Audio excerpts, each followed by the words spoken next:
Hello po sa inyong lahat mga ka-crypto. Ako po si Pinoy Crypto Trader at sa video na ito ay atin pong pag-uusapan ang aking technical analysis dito kay Shiba Inu. Ngayon pong May 24 taong 2024. At ang atin pong nakikita rito ay ang kanyang daily chart time frame kung saan ay nakakaranas po siya ng retest or correction or bumabagsak po siya.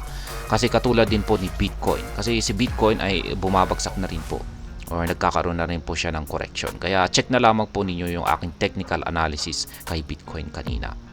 At ngayon, dahil napaka-correlated po ni Shiba Inu kay Bitcoin ay ayan, nakakaranas na rin po siya ng pagbagsak. Pero isa lamang po itong correction kung saan ay malamang ay tatalbog po siya sa nakaabang rito sa ibaba na minor support line natin dito sa 40 digits 2359. Kaya malamang ay dito siya makaka-recover at muli po siyang magpapatuloy sa kanyang pag-angat sa presyo sapagkat bullish pa naman po yung signal natin dito. Kaya ayan, bago po tayo magpatuloy ay nais ko lamang po munang bigyang linaw ang aking disclaimer kung saan ang nilalaman po ng video na ito ay hindi po ito isang financial advice. For education and information purposes lamang po ang layunin nito. Maliban po dito ay nais ko na rin pong magbigay babala na wala pong kahit anumang group chat ang Pinoy Crypto Trader. Ngayon ay check po muna natin yung kanyang performance dito kay CoinMarketCap at ayan, bumagsak po siya ng 3.24% nitong nakalipas na 24 oras at yan na lamang po ang kanyang nananatiling gain sa kanyang 7-day performance, 0.11%. Yung kanyang market cap ay bumagsak po ng 3.24%. Yung kanyang trading volume ay lumago ng 11.49% nitong nakalipas na 24 oras. Ngayon i-check naman po natin yung kanilang official X account kung meron po silang latest announcement dito or tweet na maaaring makaapekto sa kasalukuyang presyo nito or sa mga paparating na araw. Yan, congrats to our friends Ethereum. The approval of Ethereum ETF is a huge win for crypto. For the SHIB Army, it paves the way for greater financial inclusion. Together, we're not just part of the change, we're driving it. Ayan, approved na po pala yung mga Ethereum ETF. Kaya yan, huge win po ito or malaking panalo para sa mga crypto. Yan. Kaya ayan, approve na pala ang mga Ethereum ETF. Hey SHIB Army, as you go about your day, remember the power of SHIB. We're building something special together, one step at a time. Ayan. Last 10 hours, SHIB Army join us live in Spaces tomorrow as we chat about all things SHIB and more with the V3 Incorporated. Don't miss out. Yan, may live po sila na chat or discussion. Ayan, kung saan ay pag-uusapan po nila ang lahat ng mga bagay tungkol kay Shiba Inu at marami pang iba. Kaya yan. Kaya yan po yung kanilang mga latest na announcement or tweet dito. Kaya yan, yung matindi po talagang impact dito ay yung approval ng mga Ethereum ETF. Ayan, dito naman po tayo kay SHIBBIRD kung saan ay ayan, umangat po ng 302.88% ang burn rate dito kay Shiba Inu.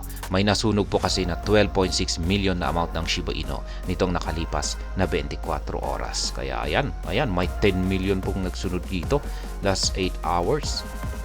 Ayan, laki ng nasunog. Siguro yung magiging impact po nito ay baka sa mga susunod na araw kasi ngayon ay hindi po natin naramdaman yung kanyang impact ngayon. Baka sa mga susunod na araw yung kanyang impact, baka delayed lamang. Kaya ngayon ay ayan, update po natin muna yung ating nabasag rito na support line. Ayan, nabasag po ito kaya palitan po natin ng kulay, magiging kulay green na po ito. Lahat po ng mga kulay green ay nagsisilbing resistance line at lahat naman po ng mga kulay red ay nagsisilbing mga support line. Meron din po tayong trend support line dito at mukhang malapit na po itong mabasag. Kaya yan, zoom out muna tayo. Ayan, yung aking price target po rito, pinaka price target po rito ay nananatili pa rin po na valid. Ayan, ito po yung pinaka price target ko, ang 40 digits 3655 kung saan ay aakyatin po ito ni Shiba Inu dulot po ng kanyang naranasang breakout dito sa kanyang bullish flag pattern na ito. Kaya malakas pa rin po yung aking paniniwala na aakyatin pa rin po ito, patuloy pa rin po ito na aakyatin ni Shiba Inu yan sa mga paparating na araw, ang 40 digits 36.55. Kaya meron akong nakaabang dyan na take profit or sell pending order. Yan, sa mga gustong kopyahin yung aking simpleng paraan sa pagtitrade dito kay Shiba Inu ay ayan po.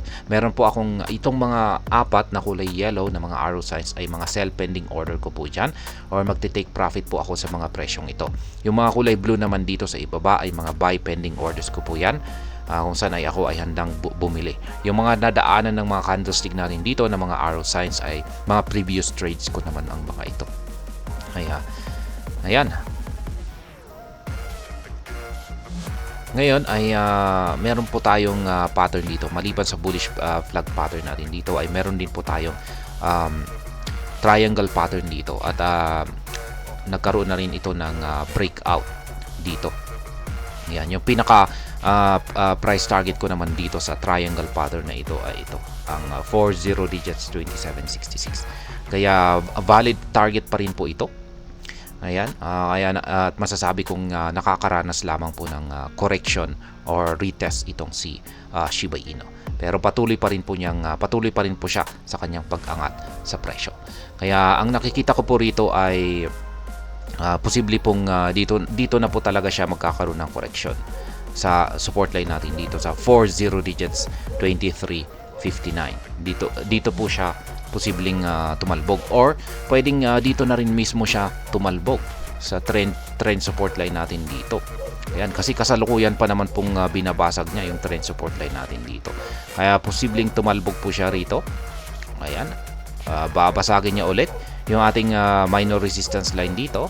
At yan, magpapatuloy po siya sa kanyang pag-angat sa presyo hanggang sa kanyang babanggain ang major resistance line natin dito sa 40 digits 2766. Pero pag hindi po mapipigilan ng trend support line natin dito ang pagbagsak ni Shiba Inu, ay posibleng dito po siya magkakaroon ng retest sa minor support line natin dito sa 40 digits 2359. Ayan. Tapos dito na po siya makaka-recover at magpapatuloy po siya sa kanyang pag-angat sa presyo. Kaya ayan po ang posibleng dalawang mangyari rito na magiging galaw ni Shiba Inu. Patuloy pa rin po siya sa kanyang pag-angat sapagkat bullish po yung ating Hall Sweet indicator dito, bullish yung signal natin dito, at maging yung ating QQE mode indicator dito ay bullish na rin. Magkakaroon po tayo siguro ng trend pagpapalit or trend reversal kung sakaling nabasag po ito.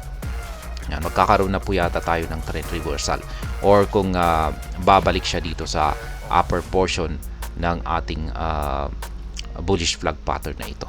At kung pag nangyari po yan, kung pag bumagsak po siya hanggang dito, ayan, hanggang dito sa upper portion ng ating bullish flag pattern na ito, ay mai-invalidate na po yung breakout natin dito sa ating triangle pattern na ito.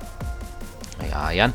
Pero wag po tayong mag-alala kasi bullish pa rin po yung signal natin. Mas nakakalamang po yung bullish momentum natin dito kay Shiba Inu. Kaya sa tingin ko ay kung hindi po siya dito magkakaroon ng retest, ay ayan, dito po siya sa sunod na minor support line ito magkakaroon ng correction or recovery. Kaya ayan, yan po ang aking update.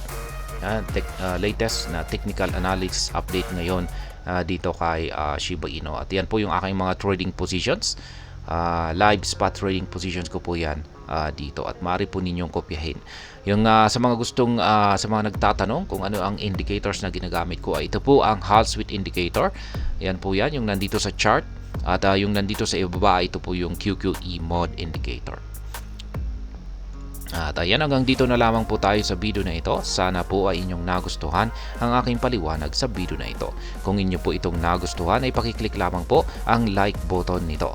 Para naman po sa mga bago lamang dito, kayo po ay aking inaanyayahan para mag-subscribe. Pakiclick na rin po ang bell icon nito dahil ito po ang siya magsisilbing notification nito sa mga bago kong videos na akin pong ina-upload sa aking YouTube channel na ito. Marami pong salamat sa panunood. Ingat po tayo lagi at God bless po sa ating lahat.